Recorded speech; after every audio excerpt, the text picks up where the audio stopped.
The doorbell rings, its shrill sound cutting through the silence of the apartment.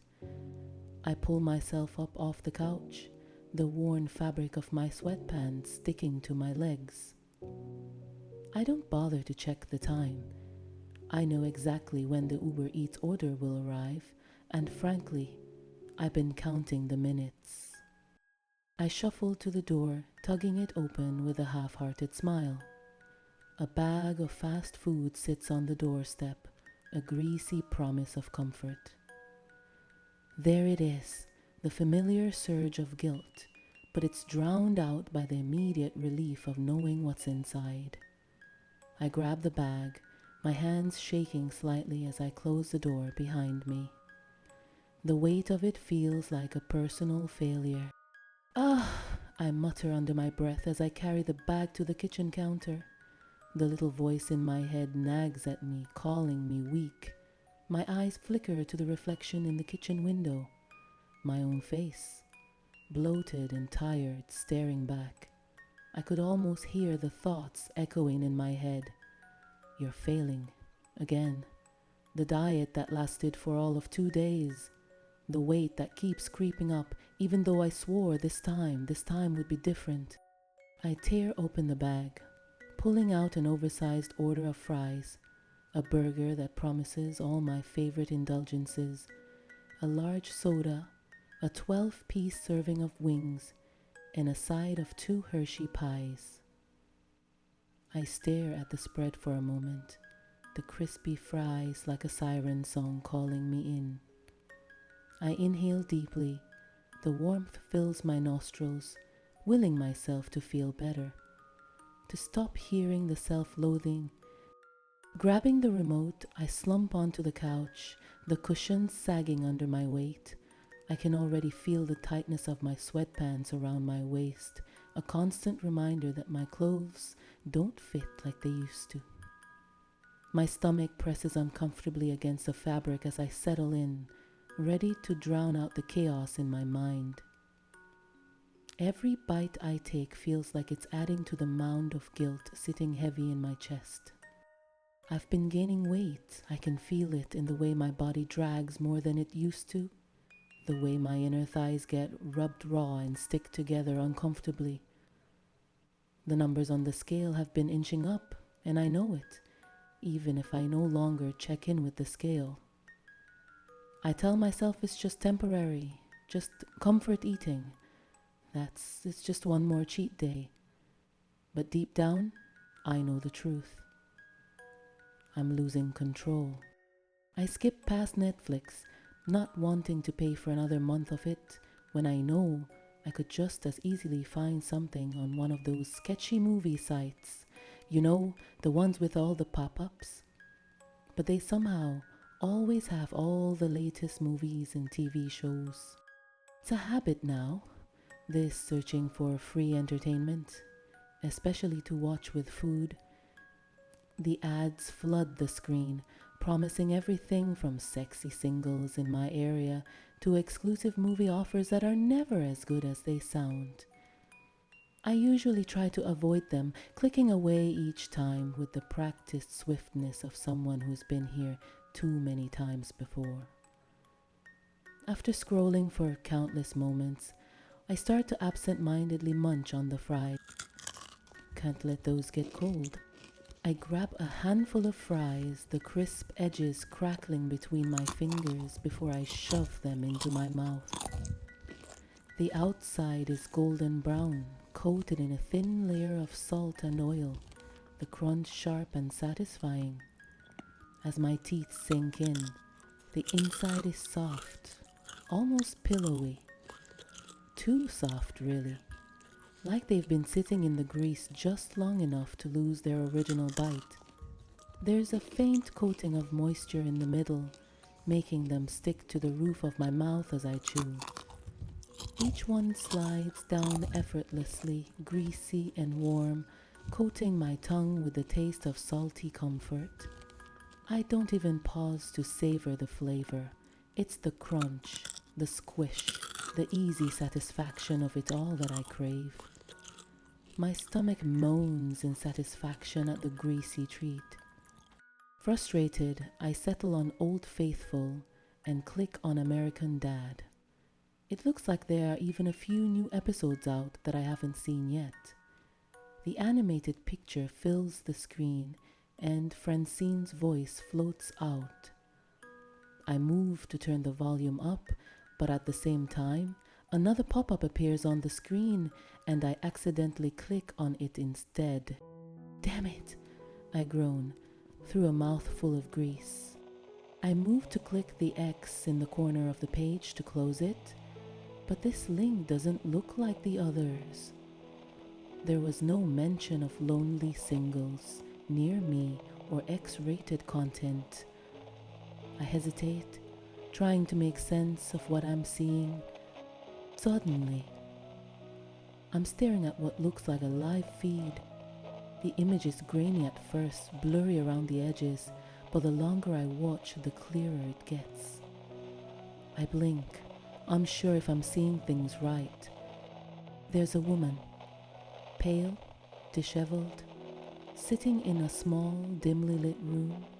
Her skin looks sallow, almost grey under the harsh light, and the folds of her body spill over the edges of a worn-out chair. The camera is fixed on her, and as the picture sharpens, I can see the heaviness of her form, her arms thick, her neck strained under the weight, and the rolls of fat that seem to spill over each other in every direction. Her clothes, too tight, stretched, and faded, barely contain her.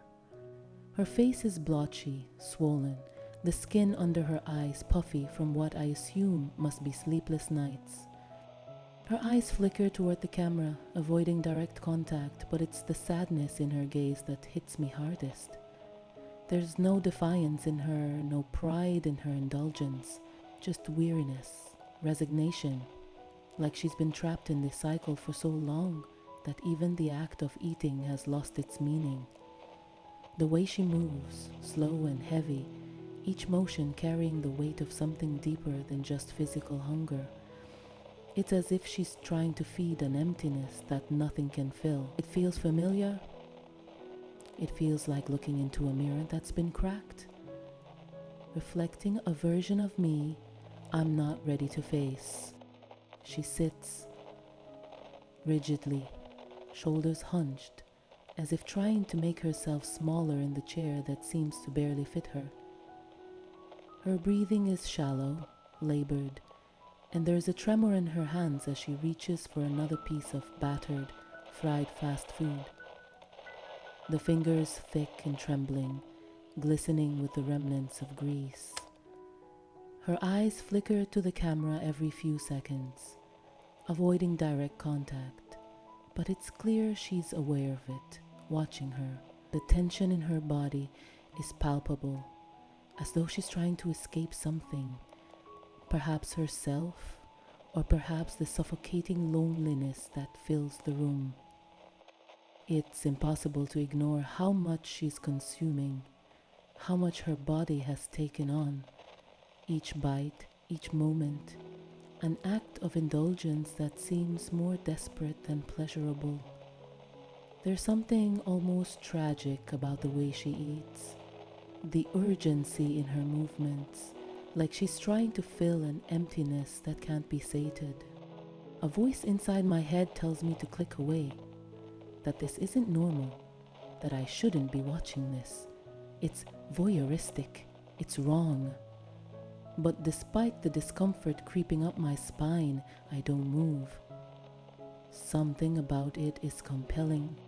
Maybe it's the fact that the woman looks so vulnerable. Maybe it's the strangeness of the setup. The room she's in feels like a cage.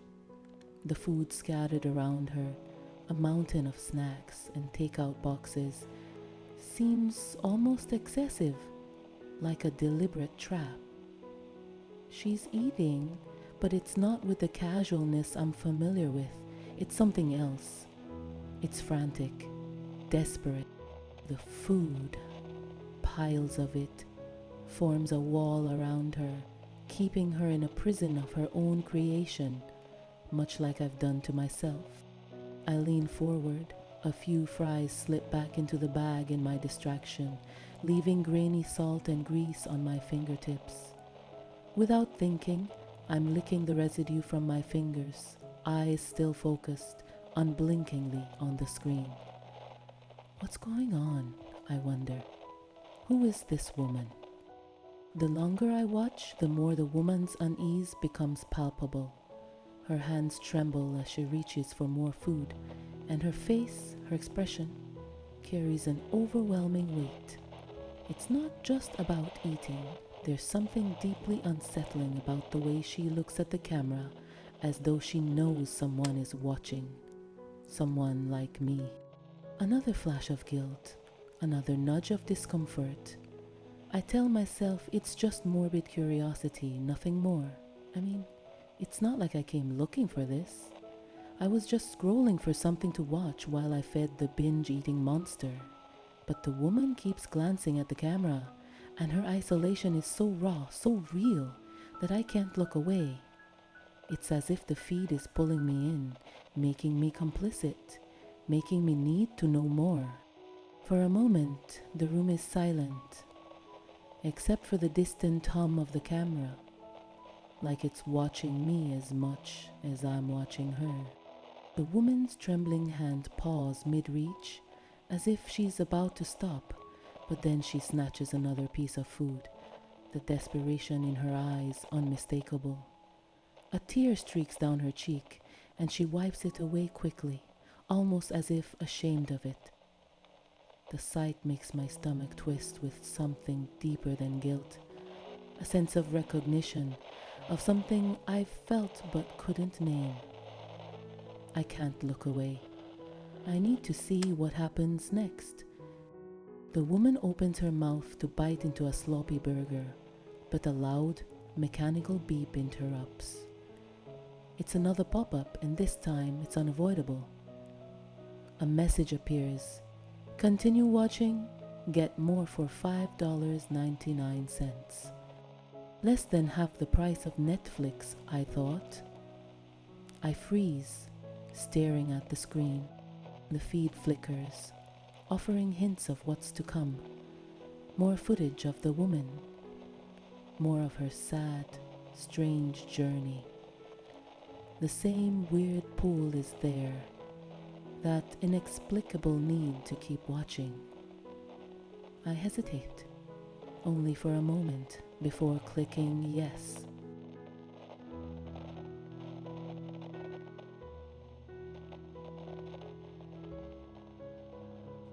It had been weeks since I'd first discovered her.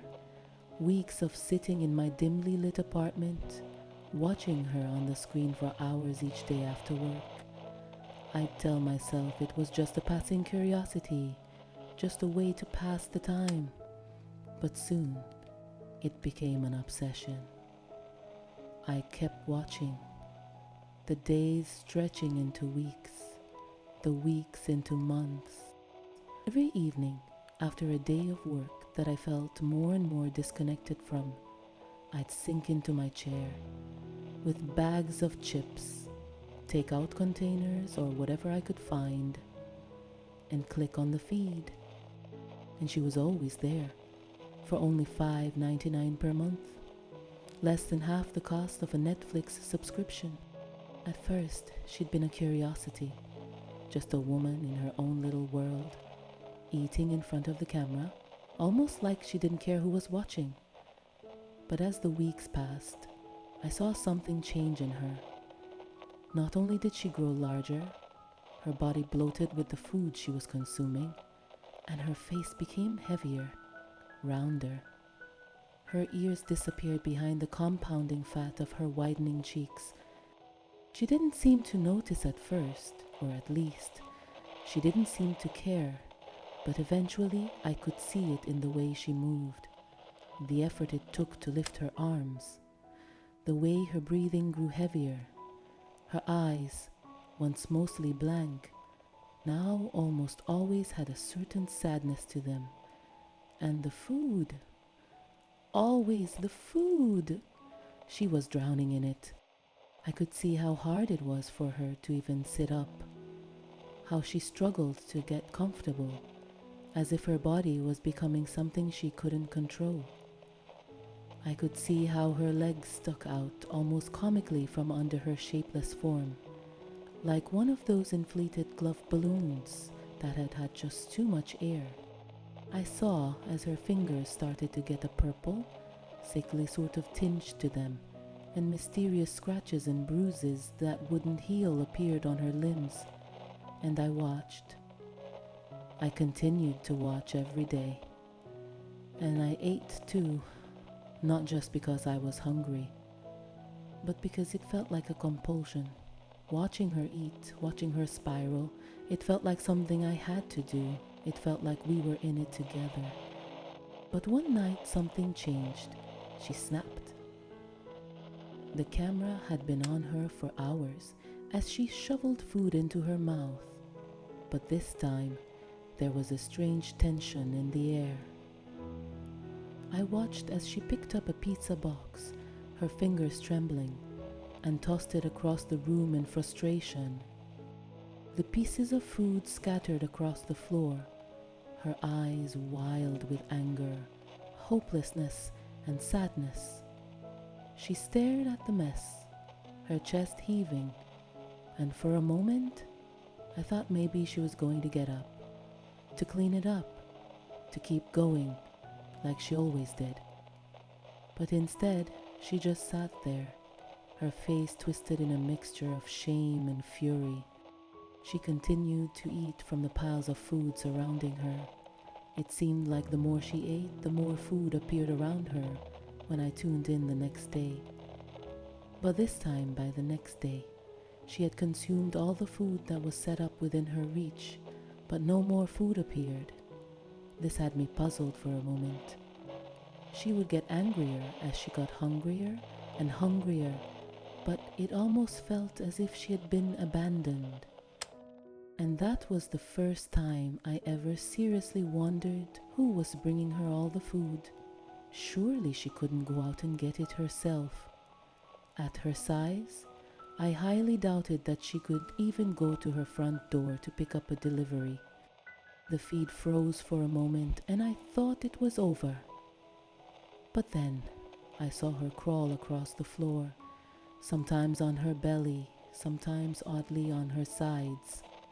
The heavy movements like the weight of a mountain, dragging her body to where the pizza she had thrown in frustration yesterday had landed.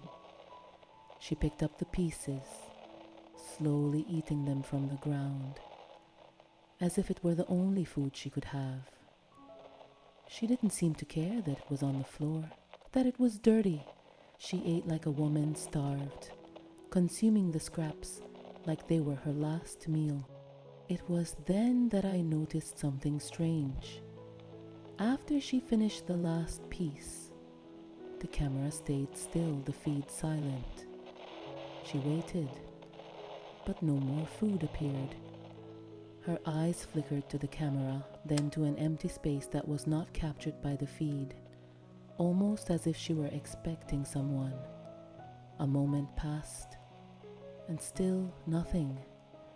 It was like the person who controlled the food supply had turned away. I wasn't sure who they were or if they were even real, but I knew they were watching her.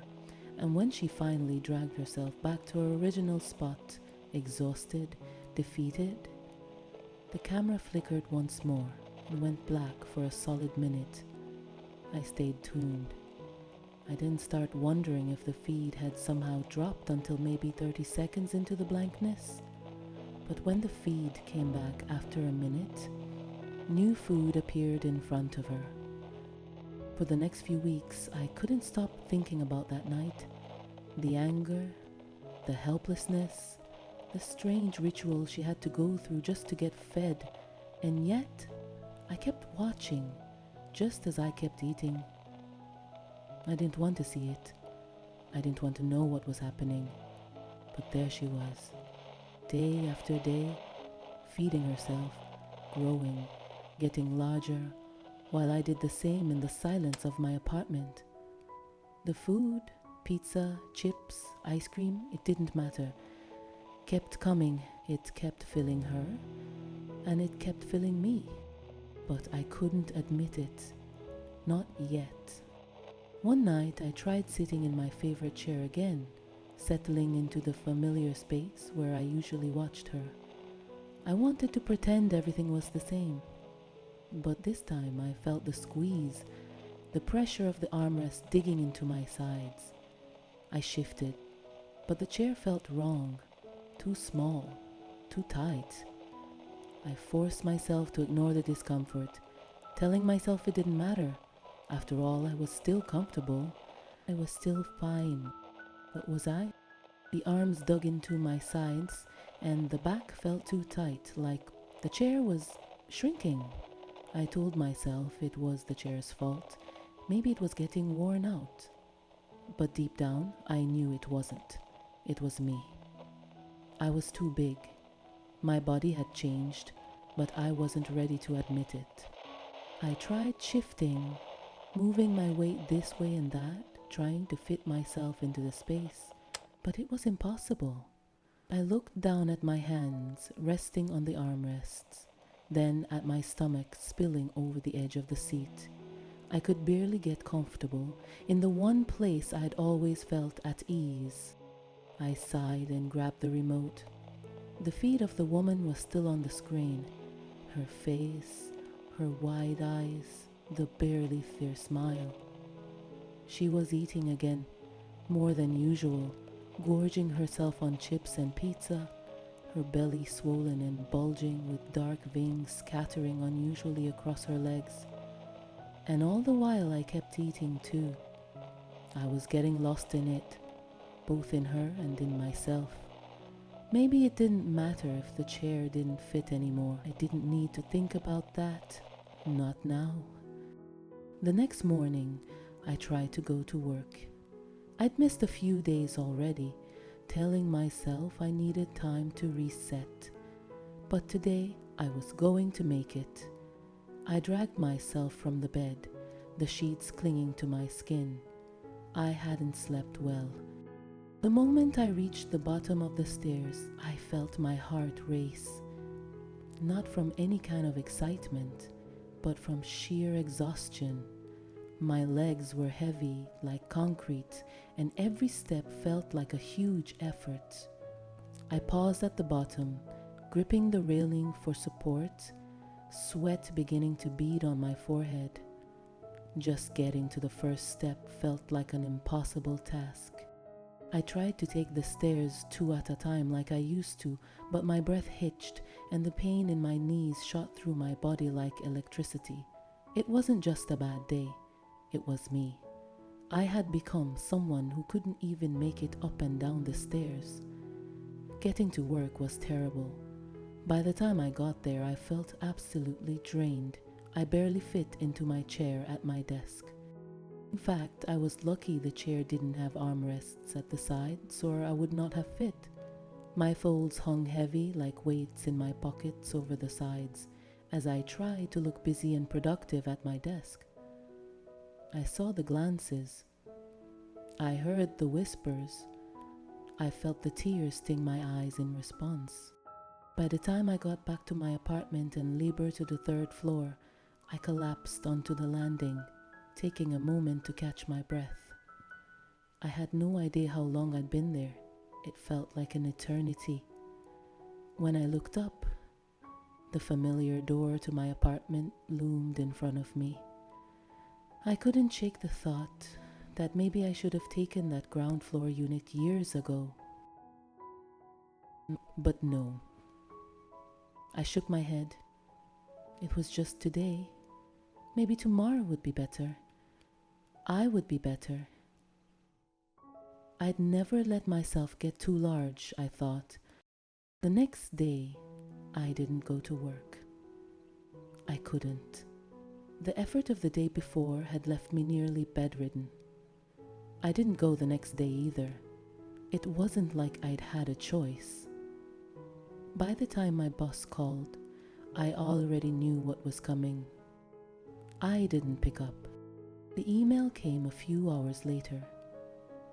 The subject line read, "Your position at Lifeline Insurance."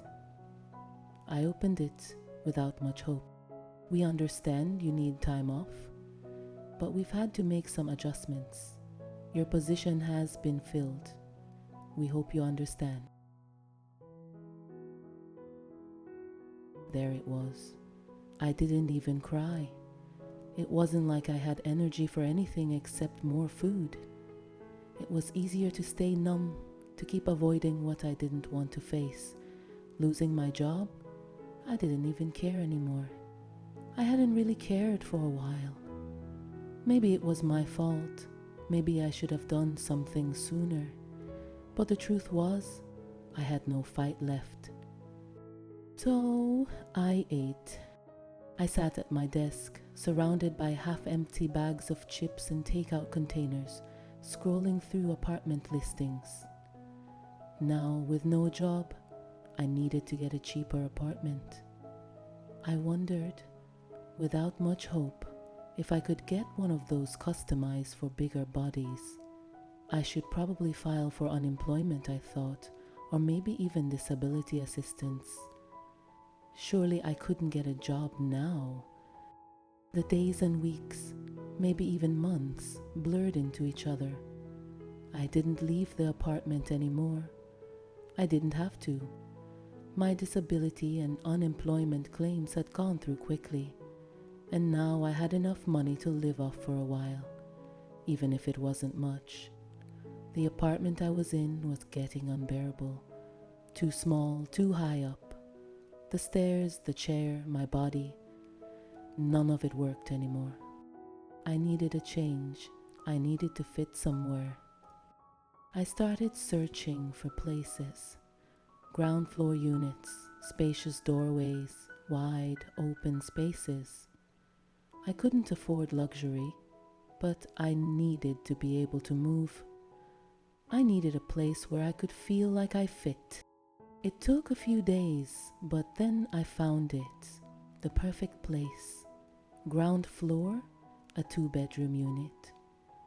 The listing was vague, just a few pictures and a short description, but everything about it spoke to me. There were no stairs, no narrow hallways. The kitchen had wide counters. The doorways were spacious, more than enough room for my growing body. It was like it had been made just for me. And the price? Ridiculously low. Unbelievably affordable, a bargain. I messaged the landlord, asking for more details. I couldn't go see the place in person, not like I used to. But they quickly responded, offering to send me videos of the apartment. When the videos came, I watched them over and over again. There it was, the living room with its spacious couch and wide coffee table. The doorways were bigger than any I'd seen. The kitchen, too, had room to move without feeling cramped. I paused the video of the bedroom, examining every corner. The bed was huge. I could see myself sinking into it, my body comfortably stretched out. The bathroom was equally spacious. No more squeezing into a tight shower. I hated the feeling of constantly touching the bathroom wall and the glass door for the entirety of the shower. There was also a chair in the shower so I could sit. The mirrors seemed to reflect more than just my image.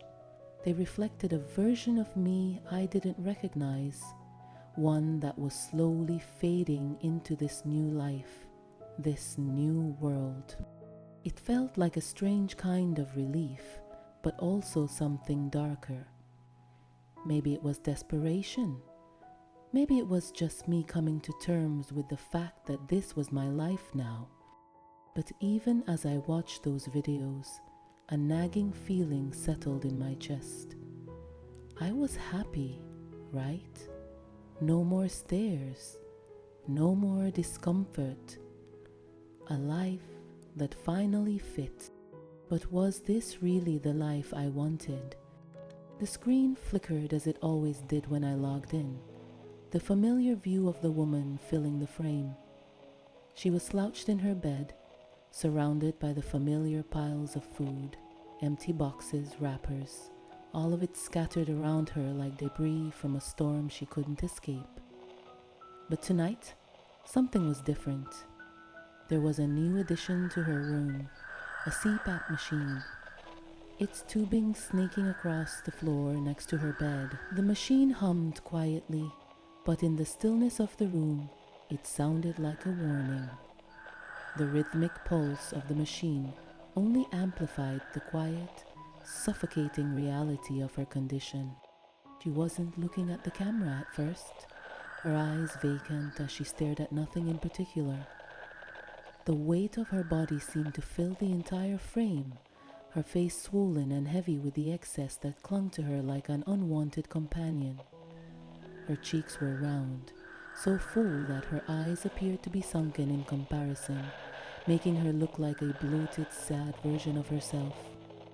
I watched in silence, every part of me drawn to her, unable to look away. I didn't even notice that I was eating again, absent-mindedly tearing into another bag of chips, feeling the salt stick to the corners of my lips as her body filled my screen. Her forehead, it was different now. The soft curve of it had disappeared beneath a thick layer of fat that sagged down over her eyebrows, almost as if it were too heavy to be contained. When she moved, it jiggled slightly, like a mass of dough that hadn't fully set, and for the first time, I saw the full toll this had taken on her. How her body seemed to be falling apart, her skin stretched to its limit. Her neck, once barely noticeable, was now completely gone. There was no visible separation between her chin and her shoulders. The fat had folded upon itself, layers upon layers, until she was nothing more than a mass of flesh, suffocating in her own skin. She reached for her food, her hands trembling. The camera followed her slow movements, zooming in on the struggle it took for her to lift a pizza slice to her mouth. Her breath was labored, wheezing as she inhaled through her nose, the soft whir of the CPAP machine almost drowned out by the wet sound of her breathing. And then, suddenly, she broke. A soft sob escaped her lips, and before I knew it, she was crying openly, the tears falling freely down her bloated cheeks. Her hands dropped the food onto her lap, and she wiped her face with the back of her hand, the motion slow, like she didn't have the energy to even bother with it. I can't keep doing this. Her voice was a muffled whisper, thick with emotion. I can't breathe. I just want to stop. The words hit me harder than I expected. I had been so focused on her weight, on the endless eating, the familiar spiraling cycle. But now it was clear. She wasn't just physically trapped by her size. She was trapped inside herself, suffocating under the weight of it all. She sat there for a moment, staring at the food she'd dropped, as if she couldn't decide whether to eat or cry. And then, almost mechanically, she reached for the discarded pieces, lifting them to her mouth one by one, eating as though it were her only way to fill the emptiness that had taken over her. The camera followed her every move, but there was no judgment in it, just the cold, indifferent gaze of whoever was watching. I couldn't stop watching. I didn't want to, but I could feel the tug of something in me, something familiar, something quiet. A recognition, perhaps, a glimpse of the future I had been avoiding. But no, I would never let it get that far, that bad. Her tears felt like my own, her body a reflection of the one I was slowly becoming. This wasn't just about food anymore. This was about the slow, inevitable collapse that had taken hold of both of us. She wasn't just feeding herself. She was drowning. Was I doing the same? The thought hit me with a force I wasn't ready for, and I quickly closed the feed, feeling the familiar weight in my chest. I sat there for a moment, the sound of my own breath heavy in the silence of the room. But it wasn't enough to stop me. I went to my phone and rewatched the videos of my new apartment, imagining myself in that space, imagining a life where I didn't have to fight to fit the space. I was moving in tomorrow, everything was e-signed and sent back via email, and my deposit was paid. I only have to wait for the movers tomorrow. Maybe this would be the place where I could stop pretending. Moving day came and went with just the expected amount of hassle. The apartment was everything that I needed and more. Wide open spaces, large doorways, couches and chairs that didn't make me feel guilty sitting on them. I felt normal. Of course, I made my first Uber Eats order at my new abode to celebrate my accomplishment. The next day, I woke up in the new apartment, my body draped across the bed as if it had been carved into the mattress. I hadn't slept like that in what felt like forever, deep, uninterrupted, the kind of sleep that lets you forget the world outside. The scent in the air hit me before I even opened my eyes, greasy, warm, comforting, the unmistakable smell of my favorite foods. It was almost too good to be true. My stomach rumbled in response, urging me to rise, to eat, to indulge in the pleasure that waited just beside the bed. I opened my eyes, blinking in the soft morning light, and the first thing I saw was the camera. It was small, not too discreet, mounted in the top corner of the room, pointing directly at me, like it had been there the whole time. The red light was on, unmistakable. It wasn't hidden or subtle. No, it was right there, as if it had been waiting for me to wake up, as if it had been watching me all night long. I tried to sit up, but the weight of my body felt unbearable. Every movement was a struggle. I could feel my thighs pressing together as I attempted to swing my legs over the edge of the bed, but the angles just felt off. My limbs were stiff, aching with the strain. I winced with every attempt to move, as if my body wasn't even mine anymore, as if I was trapped in someone else's skin. It was hard to breathe too, my chest pressing in on itself, but I was determined. I had to get out. I stood, or at least I tried to, wobbling on my feet, my balance unsteady. My heart pounded as I made my way to the door, but when I reached for the handle, I froze. It was locked. My first instinct was to panic. I twisted the handle harder, desperate, but no matter how much I pulled or shoved, the door wouldn't open. My fingers slid off the cold metal, sweat beading on my forehead. No phone, no laptop. I hadn't even noticed until now, but neither of them was in the bedroom with me. The air felt thick, claustrophobic. The silence pressed against me. I couldn't even call for help. There was no way out. I staggered back toward the bed, fatigue taking me over. I could barely carry my own weight, every step feeling like I was dragging myself through molasses. My legs were like lead, heavy and slow. The pressure on my joints made me want to collapse. Relief washed over me when I finally sank back onto the bed, the softness of it almost too much to bear. I let out a slow breath, closing my eyes for just a moment to calm myself, but when I opened them again, my gaze landed on the camera. The red light was still there, blinking in the dim room, like it was winking at me, watching me. I shuddered, but the hunger was too strong to ignore. My stomach growled louder now, an urgent reminder of its presence. The food was right there beside me on the small table by the bed. A mountain of greasy fast food, perfectly arranged, as if it had been placed there just for me, waiting to be devoured. I felt a pull in my chest, something magnetic that I couldn't shake.